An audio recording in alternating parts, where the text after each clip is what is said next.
All right, so we are on to our next piece. All right, so let's look at our next question. Let's say Larry traveled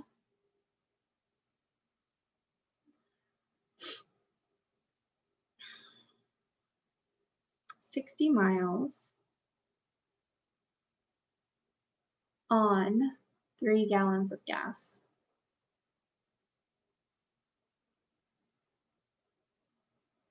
Okay, Larry traveled on 3 gallons of gas. How far could Larry travel with a full tank? How far could Larry travel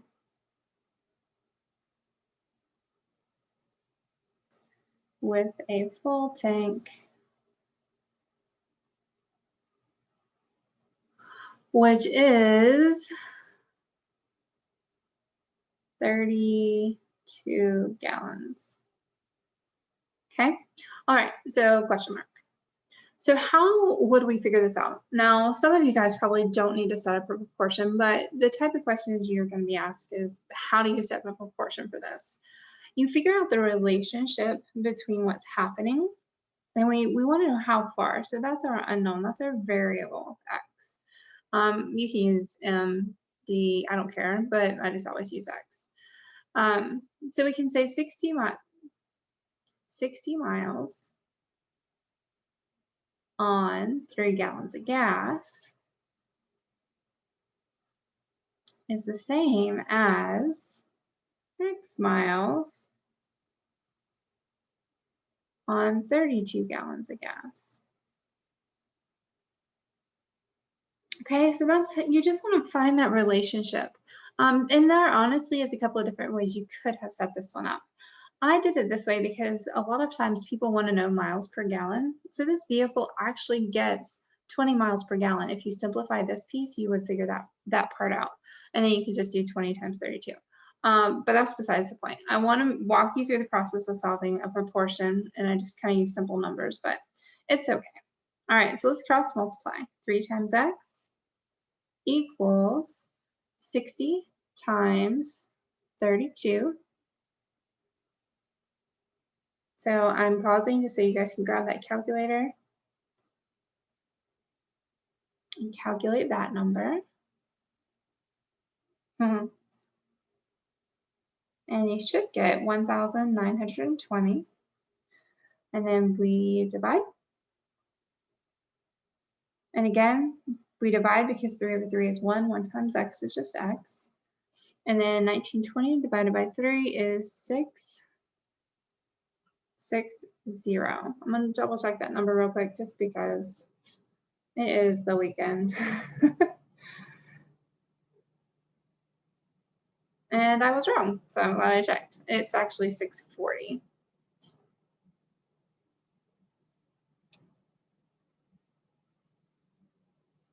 So 640 miles.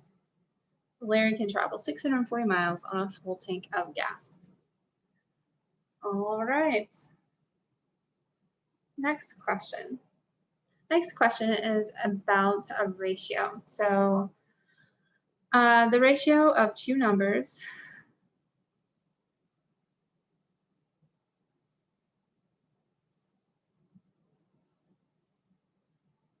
is 5 to 3.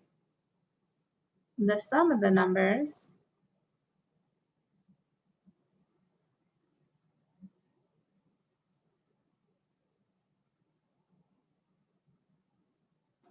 is 16. What are those numbers? Okay, so when we are calculating this, remember the ratio of two numbers is 5 to 3. So 5 to 3, 10 to 6, which is our answer, but I'll get to that in just a second. 15 to 9, like as you're multiplying the 5 and the 3 by some number. We just don't know what that number is. So what we're going to do is we're going to set this up as an equation. It's going to be 5 times some number plus 3 times that same number is going to add, when you add them, it's going to equal 16. Okay, so then we're going to solve for that number. 5x plus 3x, 5 apples plus 3 apples is 8 total apples. Divide by 8, and x equals 2. Now remember, this represented one of the numbers, and this represented the other. So once we have that value, we can just plug it in to figure out those two numbers. 5 times 2 is 10, and 3 times 2 is 6. So they have a ratio of 5 to 3, but when you add them together, you will get 16. All right. Let's go ahead and take a look at the next problem.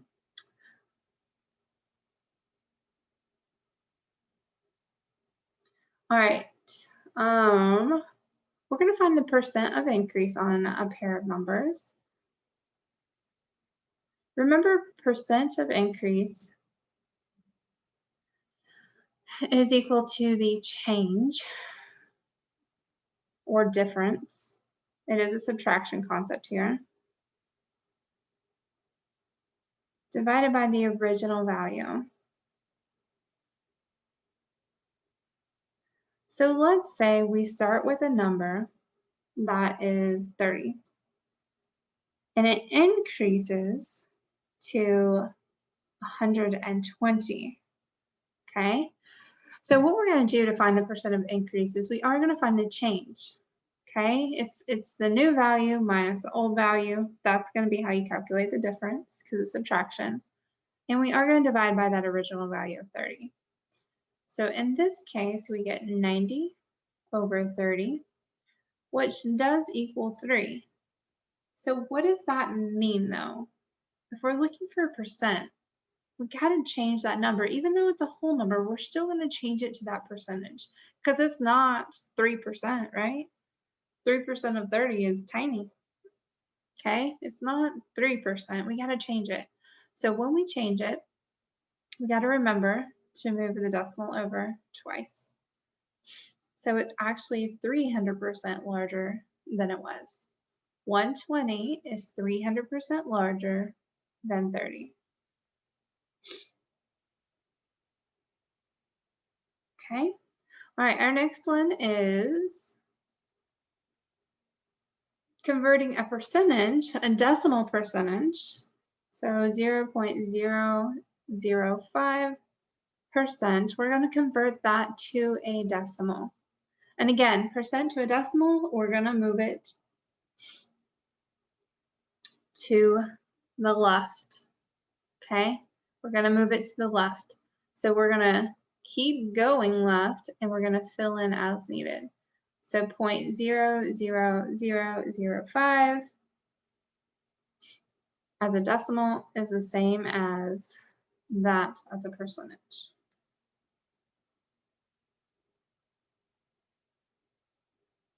Okay. All right, next question. 30 is what percent of 500? Okay, again, I like my equation, so I'm just going to set it up as the equation. 30 is what percent of 500? Or another way to write that would be 30 equals 500x. Okay, now we're going to solve that equation by dividing both sides by 500. If you want to mental math that, you can. I'm not going to.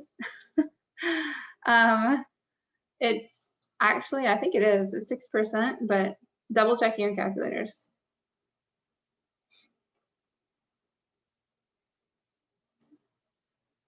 So 0.06, so it should not have the approximation. It is actually equal.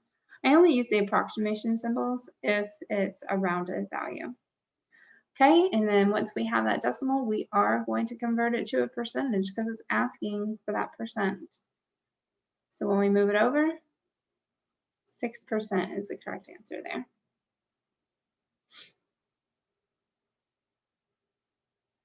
All right, one more, and then we will move to our part 2. All right. Simple interest. Simple interest.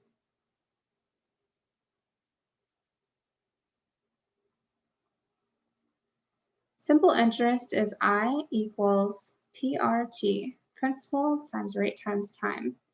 So let's say Carla invests $500. Okay, so if she's investing $500, that would be our principal. At an interest rate, I'm gonna put this information over here. At an interest rate of 3%, which is really good right now, by the way. Or let's go ahead and convert that to the decimal, 0.03 times 0.03. Whenever you plug it into the formula, do not forget to change it to that decimal. And then we want to know how much it's going to be after, let's do 4 years. There we go, 4 years. Okay, so if it helps, you can do parentheses with the decimals. I know it's a little annoying. So 500 is the principal, 0.03 would be our rate, and 4 is our time. So interest equals, again, just go over to your calculator, 500 times 0.03 times 4, and you would get $60. So Carla would earn $60 if she invested $500 on 3% and left it in there for 4 years. All right, guys, hope this helps. If you have any questions, again, don't forget to email me.